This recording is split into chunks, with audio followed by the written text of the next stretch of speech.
sotuvimizga har bitta o'g'il bolaning orzusidagi avtomobil bo'lgan BMW M3 Competition avtomobilini olib kelib qo'yganmiz. Aziz do'stlar, buni videoni qaranglar. Juda bir derskiy ishlab qo'yishgan gap yo'q. Shu yerda o'zingiz like bosib qo'ying. Hammamizga shunaqa avtomobilni yaqinlarimizga sovg'a qilish nasib qilsin. Avtomobilimiz Amerika bozori uchun ishlab chiqarilgan. Mana lazerli optik farlarga ahamiyat qo'yasizlar. Полностью avtomobilimizning tashqi va ichki kuzovlari karbon elementlari bilan jihozlangan.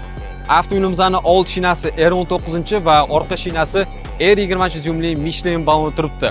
Mana bakovoylari, tomlarga ahamiyat qo'yasizlar, полностью karbon bo'lib yotibdi. Touch uzun, besicho'y do'stim. Davochilarigacha bor. Gap yo'q, buni ichki salonni qaranglar. Voy, gap yo'q, lekin o'tirganingizda sizlarni quchoqlab oladi. 50 yozuvga ko'zi tushgan bo'lsa kerak. Bu avtomobil BMWni 50 yiliga atab ishlab chiqarilgan. Ya'ni limitiranniy versiyasi. Plus minus 500 taga yaqin. O'sha 500 tadan bittasi shu avtomobil hisoblanadi.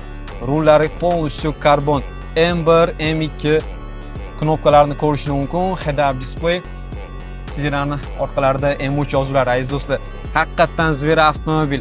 Realni emotsiya olaman desa, shu avtomobilni sizga maslahat beraman.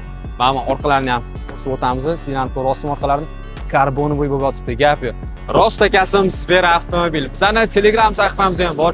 Srochno o'tib obuna bo'lib qo'ysangiz, birinchilardan bo'lib shunaqa inomarkalarni ko'rsangiz bo'ladi. Shuning uchun Telegramimizga obuna bo'lib qo'ying. Avtomobilimizning narxi keladigan bo'lsa, pastki opsiyada yozib qoldirganmiz. Kimgadir ushbu M3 Competition avtomobilimiz qiziq bo'ladigan bo'lsa, pastki raqamlarga telefon qilib, baraka qilib yuborsanglar bo'ladi.